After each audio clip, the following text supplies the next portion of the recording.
Next आता है हमारा साइंस एंड सिम्टम्स। किसी को डेंगू हुआ तो उसे क्या साइंस और सिम्टम्स दिखेंगे?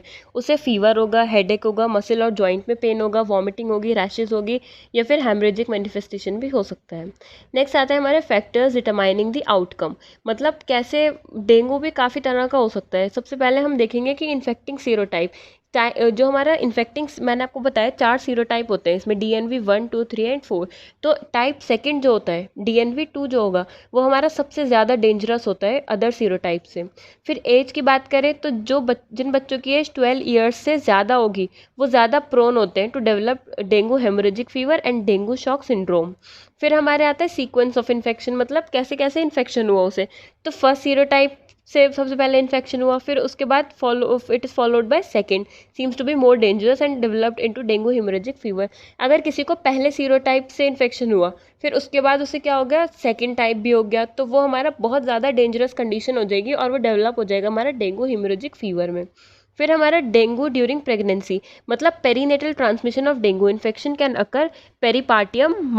मेटर्नल इन्फेक्शंस में lead to symptomatic infection in newborn.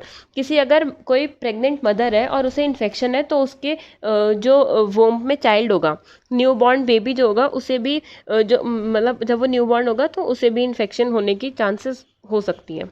फिर इसकी हम लेबोरेटरी डायग्नोसिस की बात करें, जो हमारा इन्फेक्शन है डेंगू है वो हम कैसे डायग्नोस करेंगे कि इस पर्सन को डेंगू है? तो उसमें हमारा एंटीजन डिटेक्शन टेस्ट होगा जिसे हम एलिजा कहते हैं।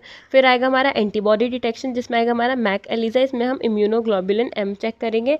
फिर आता है हमारा रैपिड डायग्नोस्टिक टेस्ट और फिर आएगा हमारा RT-PCR। ये होता है हमारा डेंगू का स्ट्रक्चर जिसमें हमारा अंदर प्रेजेंट है वायरल जीनोम, इसके बाहर है ये न्यूक्लियोकैप्सिड, इसमें होता है E&M प्रोटीन प्रेजेंट होता है जो स्पाइक प्रोटीन है, और ये हमारा होता है वायरल एनवेलप।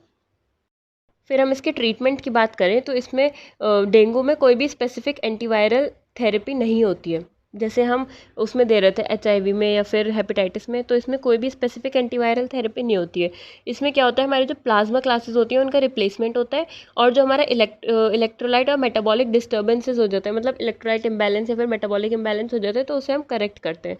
और इसमें कुछ किसी को ज़्यादा अगर प्लेटलेट लॉस हो जाते हैं, किसी की बहुत ज़्यादा लो हो जाती है, तो उसमें हम प्लेटलेट ट्रांसफ्यूजन भी करते हैं अगर ज़रूरत पड़ती है तो।